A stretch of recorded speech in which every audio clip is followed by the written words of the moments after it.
Hey guys, how's it going and welcome back. Well, this is a job I wasn't looking forward to doing this soon. I just got this Jackson like yesterday and I broke my high E string. I was, like resetting the knobs and retuning, and I guess they're somewhat new strings on it from the factory, but they're never always the greatest strings from the factory. However, they suck, and we're going to put on a new set of strings, and the same gauge actually as what's supposed to be on here, which are 942s. Now, if you haven't done a Floyd before, well, this will be a good video for you. I've never actually restrung one myself. Now, back in 85, 86, I had a Yamaha RGX that had a Floyd on it, and I hated that guitar with a passion.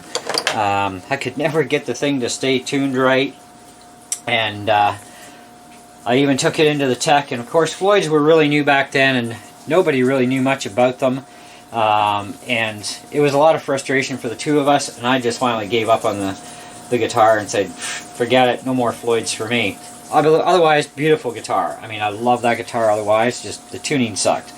But we've gone a few decades and we have YouTube now, so if anything goes wrong, there's tons of YouTube videos to guide us along our process of going through learning and mastering the Floyd. And I haven't looked at any videos yet, but I know how things come apart, so away we go. So anyway, your strings have balls on them, as we all know, and they have to come off. So cut it up a little bit above where that wrap was, because you need no wrap, like from the double wrap here. You need that gone. So just clip that off. And I've got a 3mm Allen key. Now, you do get tools with your guitar when you buy something with a Floyd, but I wanted to have some distance, and I don't want to over torque either, which is a big thing. You do not want to over torque these things. So basically all you do is stick it down in the hole here, okay, after you've backed it off. Goes in on a bit of an angle, stick it in the hole, straight up and down, and then just clamp it in place. Doesn't have to be over tight, just has to be nice and snug, and it'll just naturally fall down, and away you go. Now, as far as stringing at the other end goes, the tuners are not locking tuners, which really makes no matter of difference. You do have a locking nut, which you're going to also want to remove all the pieces for that, and keep your mind on which way the pyramid goes for the shape, which is actually just like so. Okay, because it has to drop back in the same way. And I put them in order, actually. Not that I don't think there's an order to them, but I put them in order so I wouldn't screw up.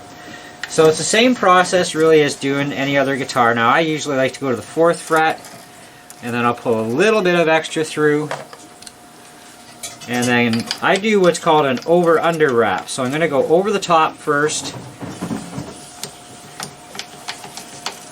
and then I can pull the string up, bend it back, and that'll lock it down. And then I go under with any other wraps. Usually, 1.5, 2, 3 wraps, depending on the string gauge. Here we're getting a little over 2 wraps, which is fine. And then we can just cut the excess off. Now, just in case something goes wrong, leave a little bit of extra at first. I'd say probably about 1.5 inches. We'll leave about 1.5 inches. Just way, in case something does go wrong here, we've got some room to play with to put this back in. Because when I was looking at the guitar originally, yesterday before I bought it, I had asked the manager to reset the screws for me because, hey, I don't know a whole lot about these, right? So anyways, he was giving a bit of a yank on the low E and it popped out. So he was gone for a few minutes anyways, getting that straightened out. But also keep in mind too, your balls each have a color code depending on the strings you buy. I buy D'Addarios, so they're all colored. So brass is the first one, so it's going to be your low E. Next is red, which is going to be your A string, and so on. And so like I said, just cut above here. You've got lots of string to get away with, so you can keep away from that wrap. Put it down in the hole. Hold it down snug so that it stays put. And then just thread it in.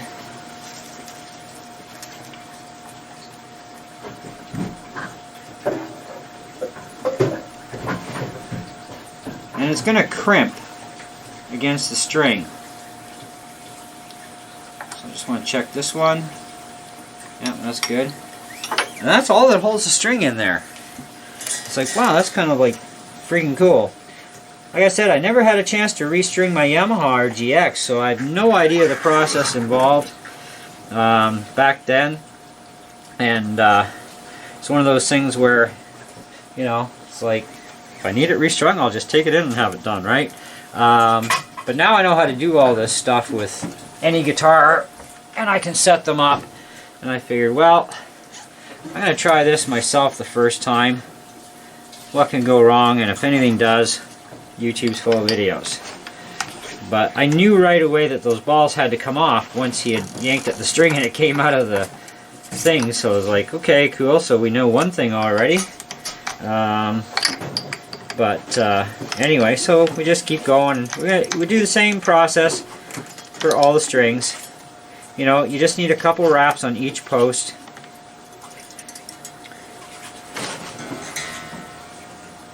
Now, the other thing I like to do too is to tighten up the nuts on the headstock. So you're going to need a 10mm wrench for any of you that have headstock tuners that have the nut and washer, and just give each one just a little bit of a snugness. It doesn't have to be like reefing tight, you know, but just get that wrench on there and just give it a bit of a snug. And because these can work loose over time, and you could get a buzz going on, and it's actually the washer likely the one that's doing it. And so you snug them down every once in a while and you'll be fine. And if this way, if you do get a buzz, it won't be coming from that washer, that's for sure. It's coming from somewhere else. So our next string, of course, is going to be our D string, and it's black according to this, so D is 4th, so 6, 5, and 4. Now this is a left-handed guitar too, which probably is throwing some of you off a little bit, going, he's stringing that backwards. No, it's actually a left-handed guitar. So, same process each time for each string. It's the exact same process putting these things in.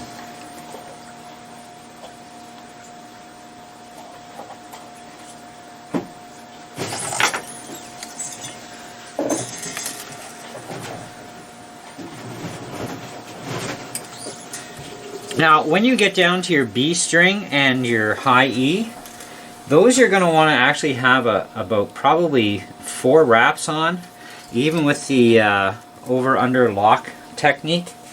And I find that actually works best, and there's lots of room on the post to do it anyhow. It's just that they don't have an outer wire around the string, and so they're more tend to slip. So to avoid that, usually about 4 wraps is usually pretty good. You shouldn't need more than that. You also got to make sure that you continually guide the string when you're down on the bottom so that it doesn't overlap back onto the top side.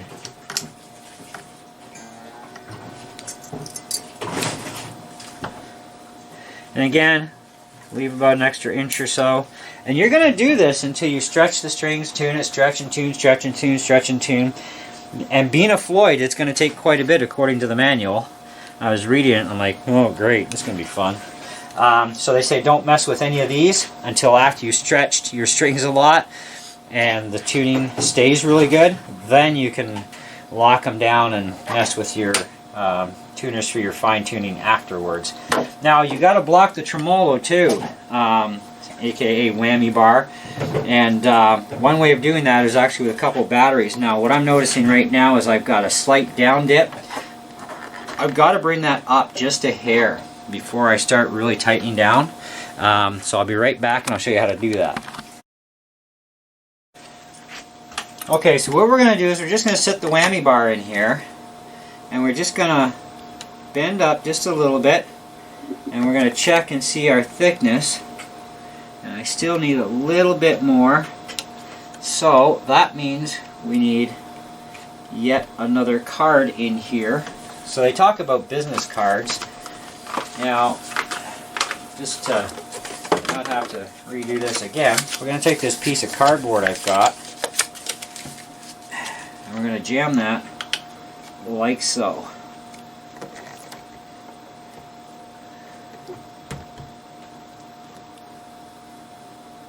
Now I'm eyeballing this for being level. So we'll fold this piece in half. Because when you tune this up, that's where it tunes, it's not going to be able to pull back again. Now that's actually just pretty much perfect right there. Okay? And you notice we've created some slack in the strings now. Now you can't tune this thing up to suck it up. It doesn't quite work that way, or at least not very well, in my experience. So this is how you do this with this one. With a Stratocaster, you would actually give it about 1/8 of an inch of clearance if you're going to have a floater on your Strat. So again, I want to make sure that I'm down in there. I've got it pretty well centered. You don't want to over tight because you don't want to snap the screw. You don't want to strip anything either.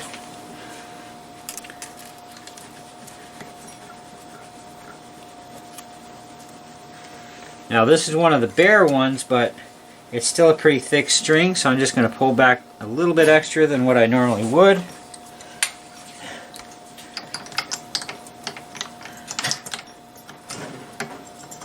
And we'll go over the top first.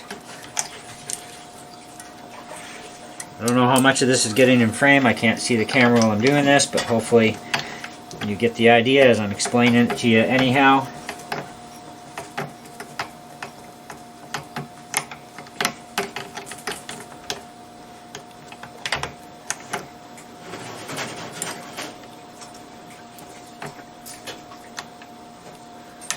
And again, making sure to keep your string all under on the wraps.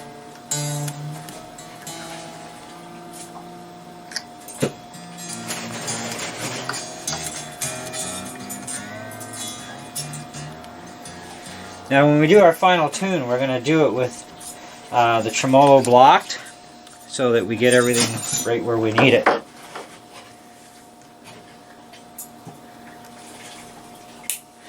Okay, so I'm going to go off camera, finish the last 2 strings so you get the idea of how this works. And once it's all strung, then we'll tune her up and do a little bit of stretching and tune and stretch and show you how we do that. And then we'll remove the blockages from the tremolo system and see how things sit. Alright guys, and we are back. We are all strung, and I've tuned it up a couple times now.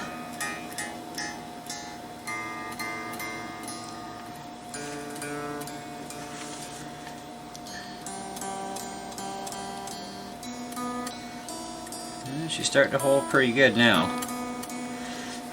So when you're yanking at strings, you just have to give it a little nudge like this. Not very much, because you don't want to pull too hard, or you're going to be snapping strings. And it just takes a little bit to stretch that string.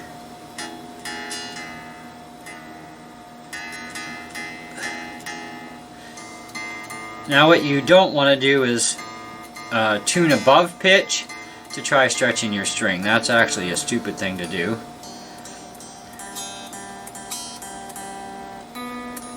But just those little tugs is all you need. And we'll do it again. Now as we're doing this too, we are removing pressure off that pile of stuff we've got blocking the bridge as well. Or the tremolo, whammy, whatever you want to call it.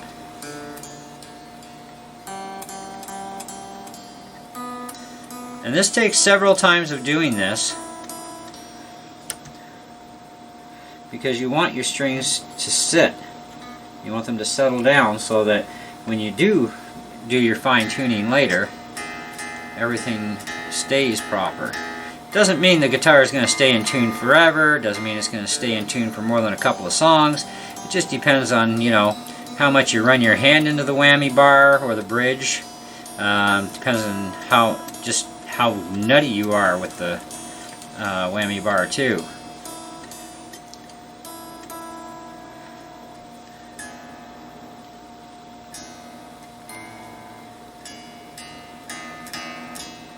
Now you'll also notice I've put the screws and the lock plates back down too, but they're loose enough that the strings can slip. Okay, so now that's holding really well. We're actually a little sharp on our E here.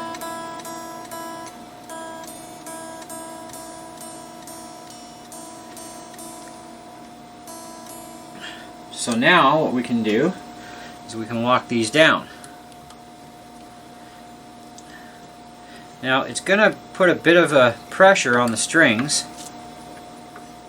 which may pull you up in pitch a little. And again, you don't want to reef on these, you just want to snug them down because it doesn't take much to lock them in place. So now we're going to check our tuning, and we're way up in pitch now on the E. The B is okay. The G is up a bit. D is fine. A is a little low. So now we can adjust things from the bridge. So now we can just do this, that easy. There was a lot of pressure holding that down originally, but now that everything's set, we're okay. Now I did also turn my screws in on the inside about a full turn each, just to lower this bridge a little bit so it's not so high. So now it's sitting up just a hair, which is a little smidge lower than it originally was. So I'm hoping that actually solves some problems here. So now we should have enough room. We can lower this so that they all go in tune.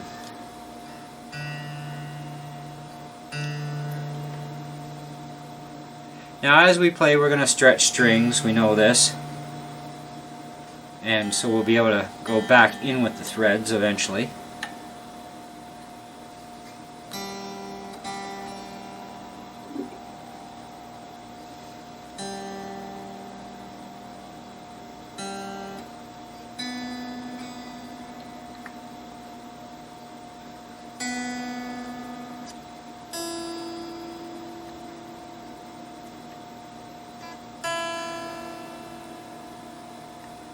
That E does not have enough room to go down. So what we've got to do is we've got to bring these back down a little bit. I have to unlock it here.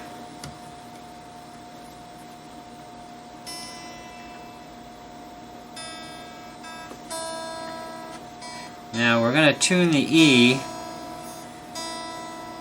so that it just hits and drops once. And we're going to do the same with the B, because we need a bit of space on the B. Now we should be able to just snug that back down. We're up a bit.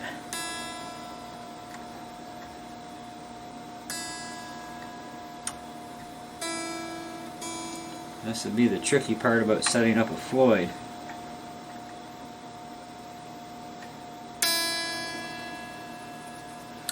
So, again, we'll loosen that off. I want to bring that B in a bit.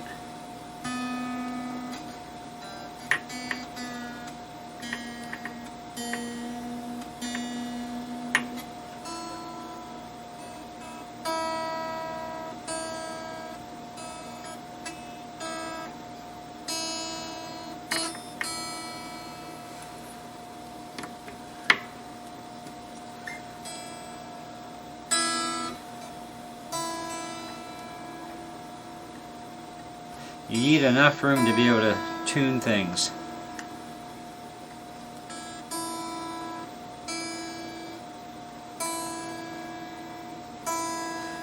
Okay, so I'm not going to have as much room as I wanted. So now I got to go in a little bit more.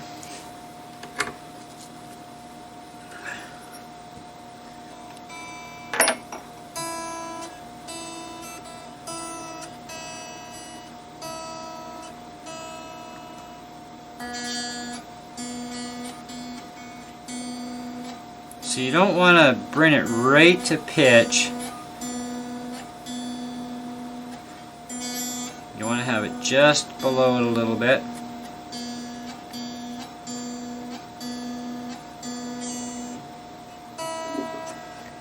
should be okay there, hopefully. So by the time you clamp the clamp down, it's going to push on the string. E is bang on. B, a little bit.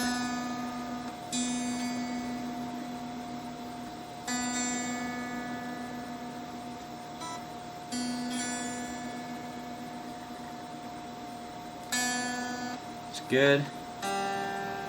And G still needs to go down.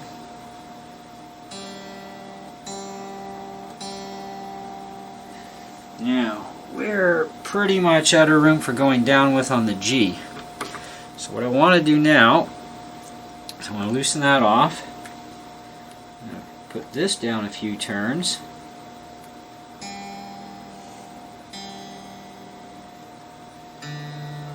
And I got to adjust the D as well.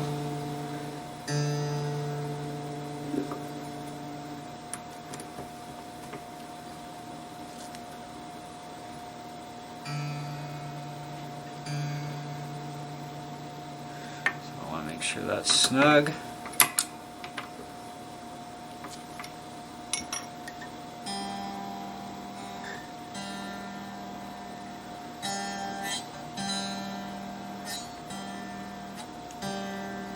Now the idea of dropping these so that you have plenty of travel is so that as you play you're going to stretch the strings and they're going to drop in pitch and you need to bring them back up. So you need room to do that.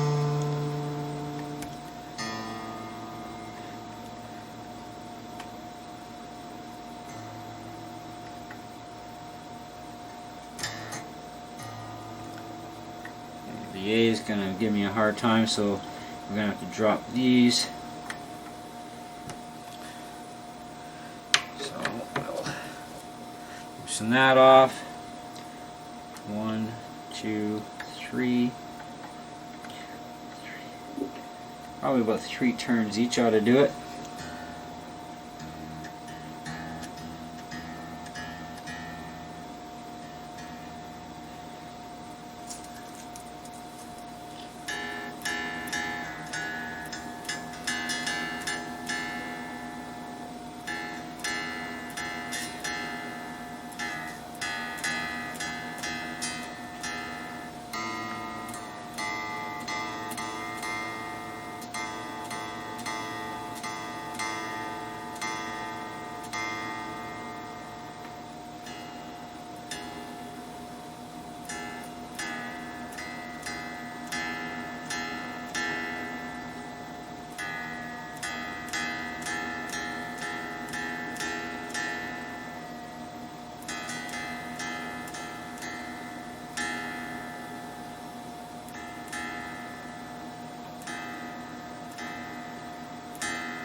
Okay, so they're just a little bit below.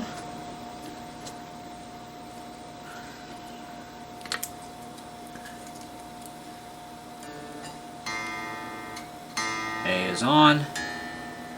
B is just a little high. But we have room to lower the E.